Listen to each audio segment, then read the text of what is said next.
আজি দেওবাৰ 2025 চনৰ 8 জুন। আজি বিশ্ব মহাসাগৰ দিৱস। পৃথিৱীত জীৱক জীয়াই ৰখা আৰু বহনক্ষম উন্নয়নৰ ক্ষেত্ৰত সাগৰৰ গুৰুত্বপূৰ্ণ ভূমিকাক স্বীকৃতি দিয়াৰ লগতে সামুদ্ৰিক পৰিৱেশৰ সুৰক্ষা আৰু প্ৰত্যাহ্বান সম্পৰ্কে সজাগতা সৃষ্টিৰ উদ্দেশ্যে ৰাষ্ট্ৰসংঘৰ আহ্বানক্ৰমে 2009 চনৰ পৰা প্ৰতি বছৰে 8 জুনৰ দিনটো বিশ্ব মহাসাগৰ দিৱস হিচাপে উদযাপন কৰা হয়। উভতি চাওঁ ইতিহাসত আজিৰ দিনটো। সোণাৰাম চুতীয়াৰ জন্মদিন।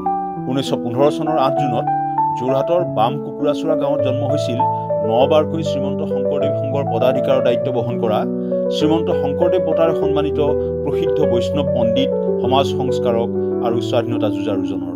টিম বাৰ্নাৰ্ছ-লিৰ জন্মদিন। 1955 চনৰ 6 জুনত লণ্ডনত জন্ম হৈছিল ৱৰ্ল্ড ৱাইড ৱেবৰ উদ্ভাৱক ৰাণী দ্বিতীয় এলিজাবেথে নাইট পদবী আৰু ফিনিছ টেকনলজি এৱাৰ্ড ফাউণ্ডেশ্যনে মিলেনিয়াম টেকনলজি বঁটা প্ৰদান কৰা যশস্বী ইংৰাজ কম্পিউটাৰ বিজ্ঞানীজনৰ। ডিম্পল কাপাডিয়াৰ জন্মদিন। 1957 চনৰ 8 জুনত মুম্বাইত জন্ম হৈছিল ৰাজ কাপুৰ পৰিচালিত কৈশোৰ প্ৰেমৰ ছবি ববিত আত্মপ্ৰকাশতে শ্ৰেষ্ঠ অভিনেত্ৰী ফিল্মফেয়াৰ বঁটা লাভ কৰা সাগৰ, দুদালি, লেকিন আদি বহু চলচ্চিত্ৰত বলিষ্ঠ অভিনয়েৰে সুকীয়া পৰিচয় গঢ়িবলৈ সক্ষম হোৱা জনপ্ৰিয় অভিনেত্ৰীগৰাকী। হজৰত মহম্মদৰ মৃত্যু। 632 খ্ৰীষ্টাব্দৰ 8 জুনত 62 বছৰ বয়সত বৰ্তমানৰ ছৌদি আৰবৰ মদিনা চহৰত মৃত্যু হৈছিল ইছলাম ধৰ্মৰ প্ৰতিষ্ঠাপকজনৰ। ইছলাম নবীজনৰ মৃত্যুৰ পিছত তেওঁৰ অনুগামীসকলে ইছলাম ধৰ্ম আৰু সভ্যতাৰ প্ৰতিষ্ঠা আৰু সম্প্ৰসাৰণ ঘটায়। হবিব তনবীৰৰ মৃত্যু। 2009 চনৰ 8 জুনত 86 বছৰ বয়সত ভূপালত মৃত্যু হৈছিল আগ্ৰাবাজাৰ আৰু চৰণদাস চোৰ আদি বিখ্যাত নাটকৰ স্ৰষ্টা তথা নয়া থিয়েটাৰ প্ৰতিষ্ঠা কৰি স্থানীয় লোকশিল্পীৰ দ্বাৰা নতুন আংগিকৰ নাট পৰিৱেশন কৰা সংগীত নাটক একাডেমী ফেলোশ্বিপ আৰু পদ্মভূষণেৰে সন্মানিত প্ৰসিদ্ধ নাট্যকাৰ আৰু নাট পৰিচালকজনৰ। All India radio'. 1936 চনৰ 8 জুনৰ দিনটোতে 1930 চনত ব্ৰিটিছে স্থাপন কৰা ইণ্ডিয়ান ষ্টেট ব্ৰডকাষ্টিং ছাৰ্ভিচৰ নাম সলনি কৰি অল ইণ্ডিয়া ৰেডিঅ' কৰা হয়। আকাশবাণী নামেৰেও পৰিচিত এই ৰাজহুৱা অনাতাঁৰ সম্প্ৰচাৰ প্ৰতিষ্ঠানটো 1997 চনৰ পৰা তথ্য আৰু সম্প্ৰচাৰ মন্ত্ৰালয়ৰ অধীনত গঠিত প্ৰসাৰ ভাৰতীত অন্তৰ্ভুক্ত হয়। মুম্বাইৰ পৰা লণ্ডনলৈ প্ৰথম আন্তঃৰাষ্ট্ৰীয় বিমানৰ যাত্ৰা। 1948 চনৰ 8 জুনত এয়াৰ ইণ্ডিয়াই মুম্বাইৰ পৰা লণ্ডনলৈ প্ৰথমখন আন্তঃৰাষ্ট্ৰীয় বিমানৰ যাত্ৰা আৰম্ভ কৰে। JRD টাটাকে ধৰি 35 জন যাত্ৰীসহ কাইৰো আৰু জেনেভা হৈ লণ্ডনলৈ মালাবাৰ প্ৰিন্সেছৰ দ্বাৰা পৰিচালিত এই বিমানখনৰ উৰণ ভাৰতীয় বিমান পৰিবহণৰ এক ঐতিহাসিক মুহূৰ্ত হিচাপে চিহ্নিত হয়। ফ্লৰেন্সত মাইকেল এঞ্জেলোৰ ডেভিড স্থাপন।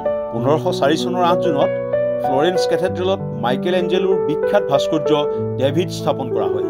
ৰেনেছাঁ যুগৰ এই উৎকৃষ্ট ভাস্কৰ্যটো পালাজো ভেচিঅ'ৰ প্ৰৱেশদ্বাৰৰ ওচৰত স্থাপন কৰা হৈছিল। পাৰমাণৱিক অস্ত্ৰমুক্ত দেশত পৰিণত নিউজিলেণ্ড। 1987 চনৰ 8 জুনত নিউজিলেণ্ডে পাৰমাণৱিক মুক্ত অঞ্চল, নিৰস্ত্ৰকৰণ আৰু অস্ত্ৰ নিয়ন্ত্ৰণ আইন গৃহীত কৰি সম্পূৰ্ণভাৱে পাৰমাণৱিক মুক্ত দেশত পৰিণত হয়। পাৰমাণৱিক নিৰস্ত্ৰকৰণৰ প্ৰতি দায়বদ্ধতাৰে দেশখনে পাৰমাণৱিক অস্ত্ৰ আৰু জৈৱিক অস্ত্ৰৰ প্ৰৱেশ আৰু বিকাশ নিষিদ্ধ কৰে। নিক উটৰ নাপালম গাৰ্লৰ ফটোখন। 1972 চনৰ 8 জুনত এছ'চিয়েটেড প্ৰেছৰ ফটোগ্ৰাফাৰ নিক উটে ট্ৰেংবেঙত নাপালম আক্ৰমণৰ পৰা পলায়ন কৰা ফান থি কিম ফুক নামৰ এগৰাকী কণমানি ছোৱালীৰ আইকনিক ছবি বন্দী কৰে। নাপালম গাৰ্ল নামেৰে পৰিচিত পুলিটজাৰ বঁটা বিজয়ী এই ফটোখন ভিয়েটনাম যুদ্ধ আৰু সাধাৰণ নাগৰিকৰ দুখ কষ্টৰ প্ৰতীক হৈ পৰিছিল। অৰৱেলৰ উপন্যাস 1984 প্ৰকাশ। 1949 চনৰ 8 জুনত জৰ্জ ৱেলৰ উপন্যাস 1984 প্ৰকাশ পায়। ব্যক্তি আৰু সমাজৰ ওপৰত দমনমূলক নিয়ন্ত্ৰণৰ পৰিণতিৰ বিষয়ে অন্বেষণ কৰা ক্লাছিক উপন্যাসখনৰ বিগ ব্ৰাদাৰ আৰু নিউজ স্পীকৰ দৰে শব্দ বিভিন্ন উপলক্ষত ব্যাপক হাৰত ব্যৱহৃত হ'বলৈ ধৰে।